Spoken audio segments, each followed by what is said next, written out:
Halo, selamat pagi anak-anak. Apa kabar kalian hari ini? Pak Marno yakin kalian pasti selalu sehat dan semangat. Hari ini kita berjumpa lagi dalam pelajaran agama. Hari ini kita akan maju pada subtema yang kelima atau pelajaran yang kelima, yaitu tentang mengembangkan kemampuan diriku. Hari ini pertemuan kita yang pertama. Anak-anak, selain segala kelebihan dan kekurangan, kepada setiap orang masing-masing juga dilimpahkan segala bakat untuk dikembangkan. Bakat itu dapat berupa segala kelebihan di bidang ilmu pengetahuan, seni, maupun watak. Allah sungguh menciptakan manusia seturut gambar dan rupa Allah sendiri. Kepada kita masing-masing dianugerahkannya aneka kelebihan, bakat, keterampilan, dan kepandaian secara cuma-cuma. Mari anak-anak, kita mengawali pertemuan kita hari ini dengan doa. Marilah kita berdoa dalam nama Bapa dan Putra dan Roh Kudus. Amin. Allah Bapa di surga, terima kasih untuk kemampuan yang telah Engkau anugerahkan kepada kami. Mampukan kami untuk mengembangkannya dengan baik. Semoga melalui hari ini kami semakin mampu mengembangkan kemampuan kami dengan sebaik-baiknya. Amin. Dalam nama Bapa dan Putra dan Roh Kudus. Amin. Anak-anak, mari kita melihat tujuan pembelajaran kita pada subtema yang kelima ini. Pertama, memahami bahwa setiap manusia memiliki talenta yang dianugerahkan oleh Tuhan. Dua, menyadari bahwa talenta yang dimiliki setiap manusia berbeda-beda dan berguna bagi diri sendiri, sesama, dan kemuliaan Tuhan. Tiga, menyebutkan cara-cara yang dilakukan untuk mengembangkan talenta diri. Dan yang keempat, menjelaskan pesan kitab suci tentang sikap mengembangkan talenta diri yang sesuai dengan kehendak Allah. Demikian, ada 4 tujuan yang akan kita capai bersama-sama pada subtema yang kelima ini. Langkah pertama pembelajaran kita hari ini adalah mengamati gambar. Ayo kita bersama-sama mengamati gambar anak-anak yang mengembangkan kemampuannya sehingga berhasil meraih prestasi gemilang dalam berbagai perlombaan. Untuk gambarnya, kita bisa melihat bersama-sama di buku siswa halaman 57. Berikutnya bagian B. Setelah mengamati gambar-gambar tadi, berikan komentar Anda dan tuliskan dalam bentuk tabel berikut. Tabelnya kita bisa lihat bersama-sama. Di buku juga ada tabelnya. Gambar 1, aktivitas anak, tanggapan kalian apa? Gambar 2, aktivitas anak dan tanggapan kalian apa? Begitupun selanjutnya untuk gambar-gambar yang lain. Langkah kedua pembelajaran kita hari ini, A. Membaca kisah. Mari bersama-sama kita membaca kisah tentang Agus teladan anak cacat. Kisahnya mari kita bisa melihat dan membaca bersama-sama, ada di buku siswa kalian. Setelah bersama-sama kita membaca kisah tentang Agus teladan anak cacat, sekarang bagian B, mari kita menonton video. Mari bersama-sama kita menyaksikan video berikut ini. Seorang pelukis asal Madiun, Jawa Timur berkarya di tengah keterbatasan fisik. Ia melukis dengan mulut dan kakinya. Wow, ini luar biasa ya Tom ya. Nah, hasil karya lukisannya ini bahkan telah melanglang buana ke berbagai penjuru dunia.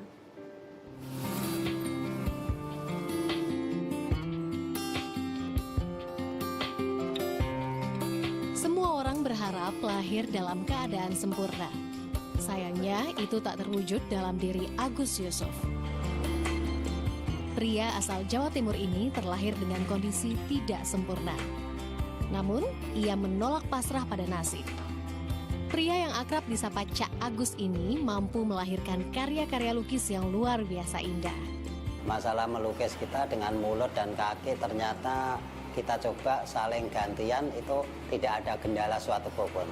Jadi kita pakai mulut, sekiranya kita sudah agak capek, kita pakai kaki pakai capek lagi, kita pakai mulut itu. Selalu kita sampai finishing, dari start sampai finishing itu selalu bergantian, jadi nggak ada kendala apapun. Pada tahun 1989, Agus Muda mendaftar menjadi murid di Association of Mouth and Foot Painting Artists atau AMFPA, sebuah organisasi untuk para pelukis mulut dan kaki yang berbasis di Swiss. Lewat organisasi inilah ia mencoba mengirimkan hasil karyanya. Ternyata usahanya tak sia-sia. Honor pertama untuk lukisannya dihargai Rp300.000. Sejak saat itu, ia rutin mengirimkan 3 hingga 5 lukisan ke Swiss setiap bulan. Untuk satu lukisan, Agus dibayar 1.250 franc Swiss atau sekitar 15 juta rupiah. Jika lukisannya terpilih masuk seleksi untuk dijadikan desain kartu pos, kalender, atau desain kartu lebaran, ia akan mendapatkan tambahan lagi sekitar 600 hingga 700 franc Swiss, setara dengan 8,6 juta rupiah. Hingga saat ini, 345 buah lukisan naturalis realis karya Agus telah terjual. Konsumennya kebanyakan datang dari mancanegara. Kita mendapat honor dari AMFPA, sangat senang sekali dan bangga bahwa kita karena sudah ada yang memasarkan dan kita untuk bisa reproduksi dan memacu lebih baik lagi untuk kedepannya. Sebagai seorang difabel, Agus memang layak dijadikan inspirator. Selain mahir melukis, Agus juga memiliki toko bangunan. Ia bahkan melayani sendiri para pelanggannya. Yang juga menakjubkan, kepiawaian Agus mengemudikan kendaraan bermotor. Memang semua alat kemudi yang digunakannya telah dimodifikasi, menyesuaikan kondisi fisiknya. Misalnya, persneling, pengatur kecepatan atau speedometer, dan rem. Sebuah pipa besi menjadi penyambung bagian-bagian kemudi agar Agus dapat menyetir dengan nyaman layaknya orang normal. Agus juga jauh dari kesan tidak percaya diri. Hal ini dibuktikan dengan menikahi Sri yang setia mendampinginya hingga kini. Dari pernikahan itu, mereka dikaruniai 2 orang anak, Najwa dan Farah. Buah hati yang menambah lengkap kebahagiaan hidup Agus.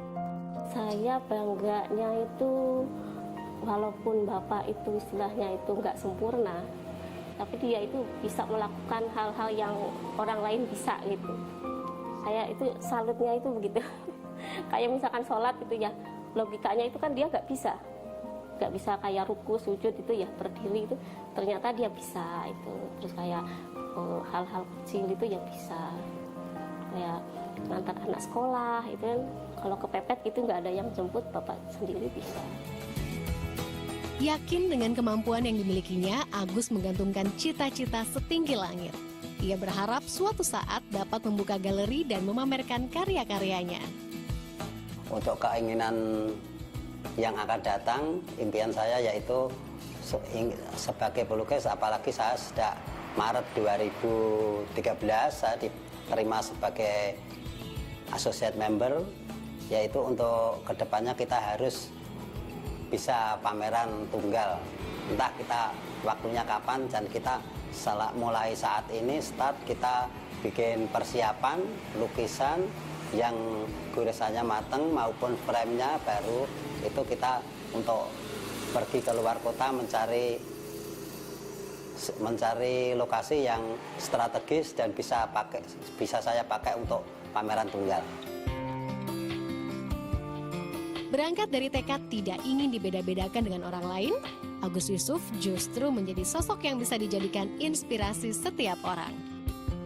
Ketidaksempurnaan fisik bukanlah penghalang untuk tetap berkarya. Dengan tekad yang kuat, segala hal dapat dilakukan dengan baik seiring doa. Dari Madiun, sebuah kota kecil di Jawa Timur, lukisan Agus telah melanglang buana hingga ke penjuru dunia. Francisca Wuri, Muhammad Derajat melaporkan untuk NET. Nah, anak-anak, setelah bersama-sama kita membaca kisah tentang Agus teladan anak cacat dan menonton video tadi, sekarang Pak Marno akan memberikan tugas untuk kalian. Tugasnya ada 8 nomor. Yang pertama, 1. Bagaimana keadaan fisik Agus dalam kisah dan video tadi. 2. Bagaimana Agus melakukan segala aktivitasnya sehari-hari. 3. Kemampuan atau kelebihan apa yang dimiliki oleh Agus. 4. Bagaimana cara Agus mengembangkan kemampuan atau kelebihan yang dimilikinya. Nomor 5. Kesuksesan apa yang telah diraih Agus dalam hidupnya. 6. Hambatan apa saja yang dialami oleh Agus untuk bisa meraih keberhasilan itu. Nomor 7. Siapa saja orang yang berperan dalam hidup Agus hingga bisa meraih keberhasilan. Dan nomor 8. Bagaimana Agus mengatasi hambatan-hambatan tersebut. Demikian tugas kalian hari ini. Ada 8 nomor ya anak-anak. Selamat mengerjakan dan semangat selalu. Anak-anak yang terkasih, sampai di sini dulu pelajaran kita hari ini. Kita akan lanjutkan untuk membahas subtema ini minggu depan. Mari kita akhiri dengan doa. Dalam nama Bapa dan Putra dan Roh Kudus, amin. Terima kasih ya Tuhan untuk segala anugerah-Mu kepada kami semua, terlebih atas penyertaan-Mu dalam kegiatan pembelajaran jarak jauh hari ini. Berkatilah kami selalu agar dapat memahami setiap materi yang diajarkan oleh Bapak Ibu Guru, sehingga mampu menjadi bekal untuk masa depan kami. Amin. Dalam nama Bapa dan Putra dan Roh Kudus, amin. Terima kasih anak-anak. Selamat pagi dan semangat selalu. Tuhan memberkati.